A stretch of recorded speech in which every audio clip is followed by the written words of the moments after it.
These are my grandmother's iPads. Now, I'm not saying Apple scammed my grandmother, but I'm also not saying Apple scammed my grandmother. This episode of Some Gadget Guy is brought to you by viewers like you. All of the incredible people sharing content on social media and the amazing generosity of my patrons at patreon.com/SomeGadgetGuy. More info on those fantastic nerds later in the video. My grandmother is a respectably tech-savvy lady. She wrote a book in WordPerfect back in the day. She suffered through Windows Vista, like we all did, and was able to use a Windows PC well enough until Apple unveiled iPads. And after a generation or two of the iPads, Apple's tablet was a fun way to receive video calls. She quickly discovered that her little slate could handle numerous other daily tech needs. She pretty much switched directly over to tablets instead of using desktop PCs. Now, while I shoot this video, this is a woman who's currently using a networked photo printer with her Chromebook to wirelessly print pictures for scrapbooking projects. Oh, she'll be the first to tell you that she's not very tech savvy, but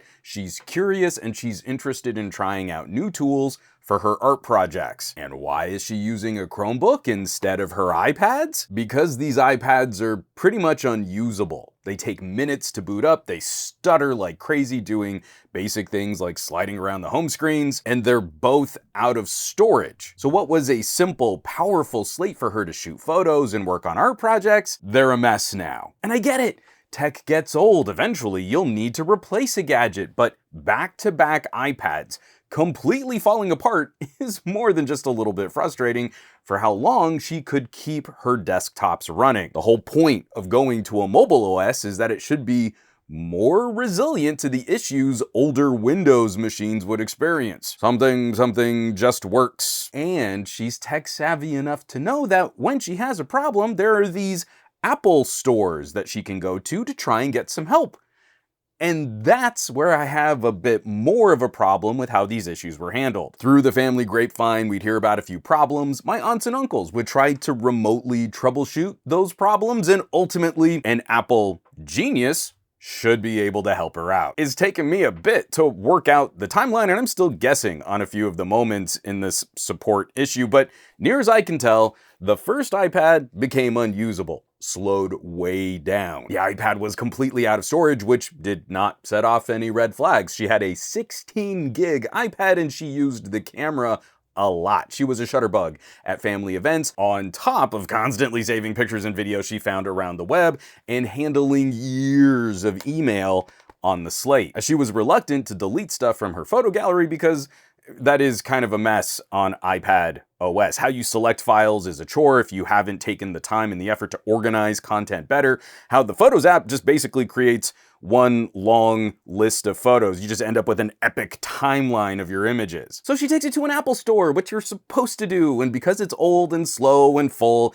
it's eventually decided that she just needs a new iPad. This new iPad she was gonna buy, I'm not entirely clear if that was a recommendation from a family member, from an Apple employee, what specific model to buy, but ultimately she ended up moving from a 16 gigabyte iPad to a newer 16 gigabyte iPad. Now, if it was a family member who suggested this transition, that is a little frustrating because we do this thing to kids and old people. Just buy them a base model device. Oh, they don't need something fancier. So we don't actually get her a newer product that addressed the issue she was having with her older iPad. I'm not convinced she needed a newer iPad, she needed more storage. So if this was a Genius Bar recommendation, that's bad enough. An upgrade in place from 16 gig to 16 gig when her older iPad was full? Yeah, that's lame. But what happens next is almost insidious. She gets this new iPad, and after a little while, it too starts running into issues. It wasn't used as long before it starts slowing down.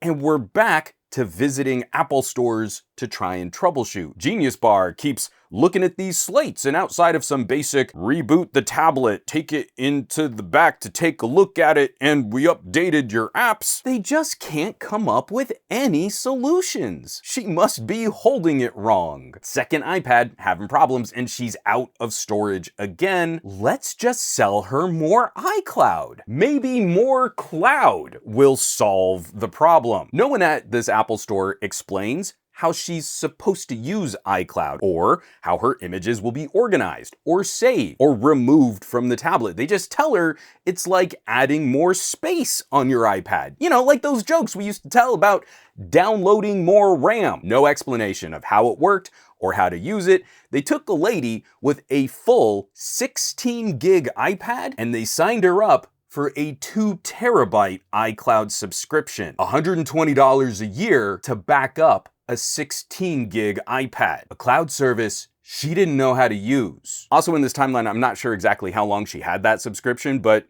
she didn't know how it worked. Her iPad was still having problems, and it seems to have made some of her issues worse. Where she would normally look for saved photos of her family, we start seeing multiple screenshots of the same thumbnails. Thumbnail images of old photos, as she couldn't describe what the problem was, but she couldn't get to an older photo, so she'd see a blurry preview of that photo and she'd save a screenshot of that image because she was afraid she might lose that photo again. My uncle sees what she signed up for and he made her cancel it, but that of course made other issues worse as a lot of images were backed up to the iCloud. The Photos app shows a collection of over 7,000 images, but only roughly 25 are currently available when you plug this tablet into a PC. And canceling her subscription, that means she's back on the standard free tier. Her free iCloud is full. She still doesn't know how to use it. We're working with her right now to reset passwords so she can get to the photos she wants. At the time that I'm shooting this, I'm afraid to do anything too dramatic to this iPad. If I clear this out and then it syncs up to the cloud and it just nukes years of her content. And it's gonna be such a pain because we'll also have to delete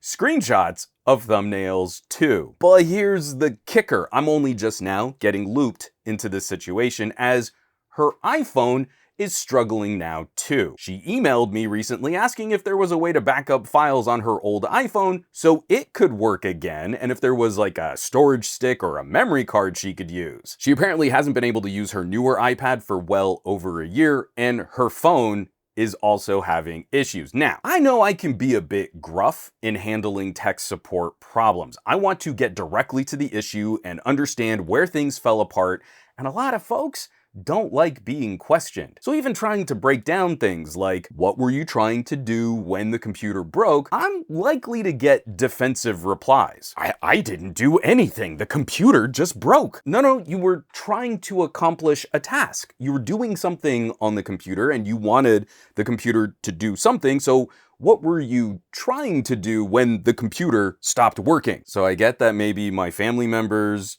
didn't want to loop me in. I mean, my uncle knows how little I think of Apple in general, but this is another frustrating aspect of modern mobile computing. People get good at using the polished user interface, and they think that's all there is to being tech savvy. My family did a lot of legwork to try and keep this off my plate, and I love them for that. But we're talking about years now, and multiple products having problems. 2 tablets and a phone. I might have been a little terse, but I'm pretty confident I could have arrived at a solution sooner than this. I finally have these iPads in my hand. The older one is pretty much a lost cause. It's got a cracked screen and the battery is completely failing. It's not worth trying to save. But I'm digging through the newer iPad and I'm just getting angrier and angrier. As I said, my grandmother uses her tablet cameras a lot. She's an adorable little shutterbug. She also loves collecting funny things from the web and cool art projects. It's kind of like an old lady proto meme collector. Also adorable. So I'm expecting a quantity, a bucket, a plethora of images just occupying space on this thing. 650 meg, not even a full gig of content is left on this tablet. The iPad is so helpful, suggesting she can free up some more storage by moving images to her iCloud, which she can't do because her iCloud is full. But if she could use her iCloud, she could free up a whole 60 megabytes of space to help her iPad perform better. What's taken up all her space?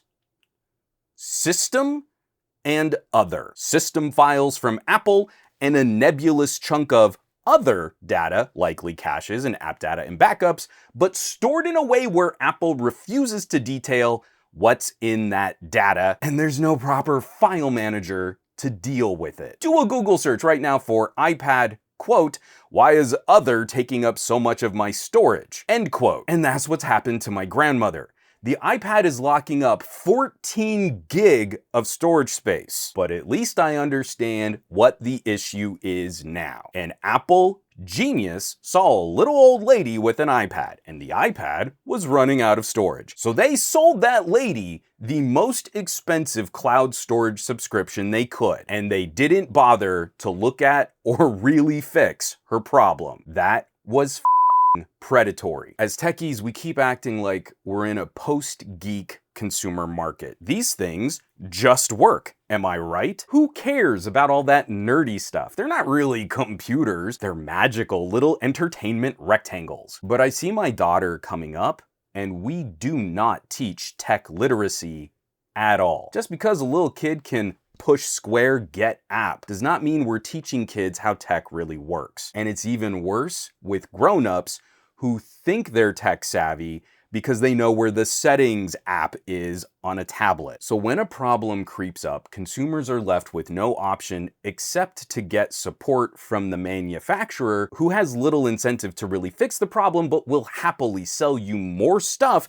that does not address the issue the consumer doesn't understand they have. And I'm not blaming the consumers here. Consumer confidence in tech reviewing is at an all-time low, and viewership on tech videos is eroding. I can't blame consumers for giving up on us techies. You know, when you try to get good info on your gadgets and you just find a sea of clickbait titles and stupid face thumbnails. I hate doing clickbaity titles and thumbnails, but y'all aren't watching or commenting or sharing unless I do. I hate it, you hate it, but here we are. I know I personally need to work on how I handle my family issues. I need to find a less direct and a softer around the edges approach. But I can't shake some of the frustration when I'm brought in really late on a problem like this. Years of issues, troubleshooting, and upselling. Any tech enthusiast worth their salt would have caught this storage issue in about 10 minutes. I figured out this problem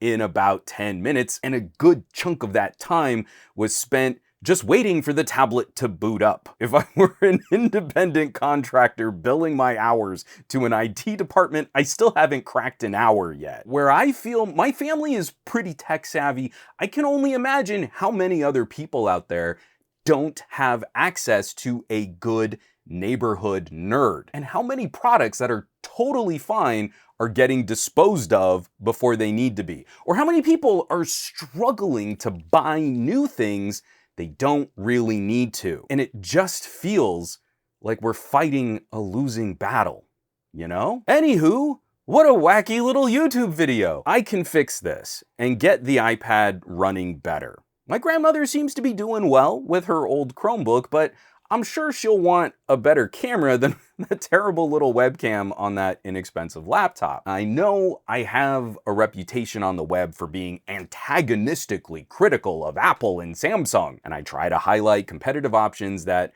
might be a better fit for a consumer's specific needs, and I'm often in opposition to billion-dollar ad campaigns. I know folks around me get eye-rolly and exhausted talking to me about tech, but situations like this don't instill me with a lot of confidence that when people recommend the most popular options for gadgets, are consumers really getting the best fit for their needs? And when I talk to people and they say things like, I buy Apple for the better support, this experience has not convinced me that people really are getting better support. More immediate face-to-face interactions with Apple brick-and-mortar sales teams?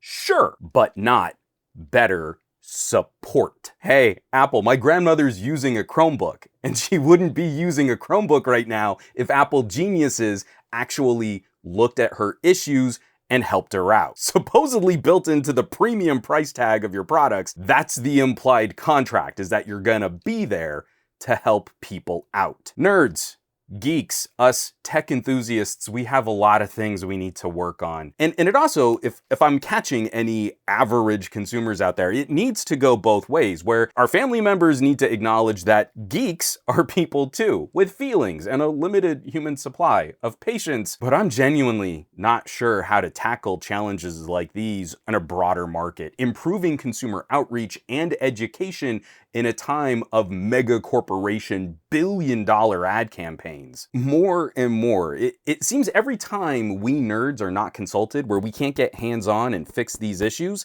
a company like Apple is all too happy to swoop in with another expensive thing to sell, but that's not what we needed here. I don't know what the answer is. I just know we need to do better than this. If you're catching my channel, I'm probably preaching to the choir, as I know a lot of my audience are those really good tech neighbors, the really good tech citizens. And maybe that's all we need to start. Maybe it's just a more proactive, softer around the edges approach to looking after our family and friends. I love tech. I live tech, and sharing those experiences and sharing those stories, it's so important to me that we get this stuff right and that we help other people on their journey, because a lot of these folks are just trying to make it through the day. This isn't entertainment for them. This is just basic communication. I'll probably deliver some kind of follow-up once I get this all sorted. I'm legit frustrated enough that I don't know that I'll make another complaining video about Apple's business practices. I'll probably update this over on the Patreon, where I have to deliver another huge thank you from the bottom of my heart. This list of names that's scrolling by on your screen right now, these are the people that are literally helping, contributing. They're keeping the lights on here in the Gadget Lab. My videos, reviews, editorials, comparisons, none of this would be possible without their support. And they're basically the coolest geeks in the universe. So I hope you'll check them out. Maybe you'll come and join the team and we can all hang out and talk about things that are more fun than this. You know where you can find me around the rest of the internet. Also cranky and ranting. These days, I'm trying to spend a bit more time on the Mastodons, a lot less so on the Facebooks and the Instagrams and the Threads, and certainly less on the Twitters. And I will catch you all on the next video.